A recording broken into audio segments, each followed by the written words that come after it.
Are you drowning in anger towards your estranged adult child and you don't know how to move forward with that? Today, I want to unpack that anger.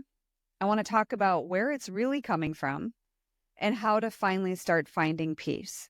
And I think where it's coming from is the most important piece. Kind of like when we are driving and somebody cuts us off and we get all angry with that person. It's really not about that. It's about something else we've got going on inside, right? So today I have 4 points for you on this because I think it's crucial that we deal with this anger so it doesn't affect our other relationships or yourself. So let's dive in.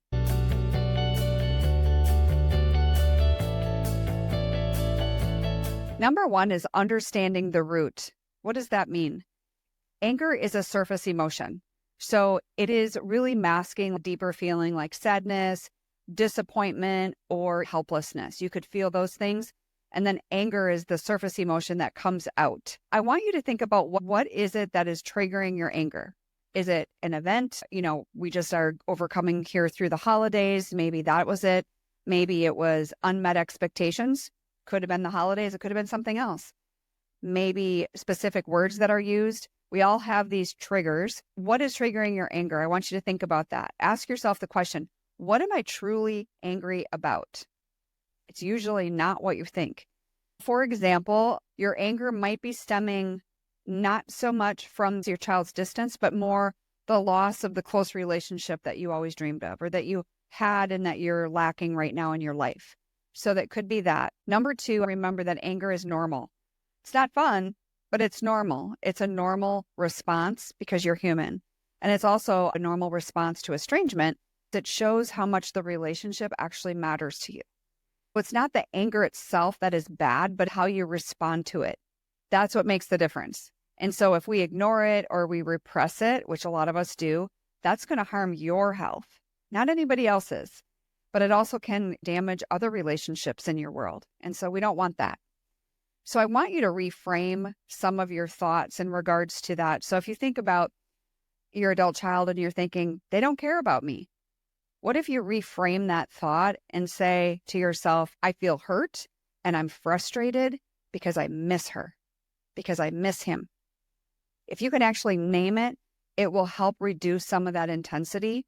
So if this is you and you're dealing with this and you are ready to take the courageous step towards taking care of yourself during this difficult time, if you're looking for a lifeline and you're committed to finding peace and support, then I want to explore how I can help.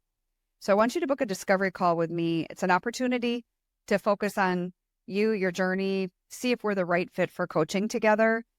Spots are limited. I know a lot of you have reached out to me and I have a list of you that I will be letting you know as soon as I open up more spots. I am booked right now, but please only sign up if you're serious about prioritizing your own well-being. And that means embracing your own personal growth. This is about you. This is about your healing as well as healing the relationship. So if that's you, click the link to schedule your call. It will be in the pinned comment and in the description. Number 3, what are some healthy ways to release that anger? There's lots of ways to release anger, and most people are releasing it in ways that are not real positive, right? So that's what caused more conflict.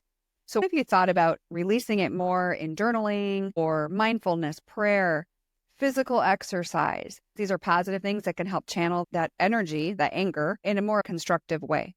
Right? Writing down your thoughts can bring clarity.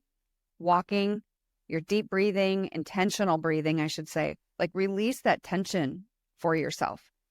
You need to seek some support to process some of these emotions in a safe space without judgment. It's crucial. When you are feeling overwhelmed, one thing you could do is take those deep breaths. If it's 5 seconds in, hold for 5 seconds and release for 8 out your mouth. All of those things, pick your pattern. You can Google that. There's tons of ways to do it. But you need to be doing it. I used to hold my breath. Totally used to hold my breath. And it can make such a big difference when you're more conscious of it because you're putting yourself back into that parasympathetic state where you're not in that fight or flight. You do not want to be in that fight or flight. It will destroy your health over a period of time. It almost destroyed mine. Lastly, number 4 is empathy. Have you ever tried to understand your child's perspective? I know a lot of you have. The ones I've been working with, I know that's exactly what you're doing.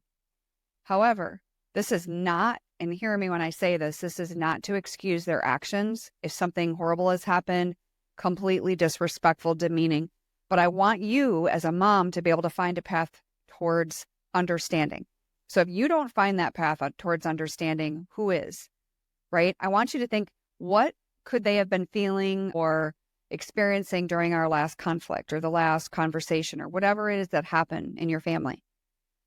Because instead of thinking like they've abandoned me, which is very accurate, common, it's a common feeling, a common thing for moms to say, I feel abandoned. What if you spent some time and really thought, I wonder if they're acting out of pain or misunderstanding something within themselves? Because shifting your perspective, number one, can reduce resentment, right? And then that can also open the door for healing. So we need to reduce your resentment. And by you having that shift of perspective, it can help. So let's just recap here today. I want you to think about understanding the root of your anger, right? Figure out what's really behind it, what's going on in your own mind, that sadness, the disappointment, all of those things. Figure that out. What's hiding beneath the surface? And why are you so angry with everybody around you? Recognize that it's normal. Anger is normal. It's okay to feel angry, but we want to think about handling it and how we're expressing it in a better way. Okay. Practicing those healthy emotional releases. We talked about exercise, journaling, breathing, all of those things. And then empathy. Try to understand your child's perspective. Maybe you've never done that. So maybe that's an exercise in and of itself for today that you could do. And try to, have an open mind and shift that perspective a little bit. I hope that helps. I'll see you in the next video. God bless.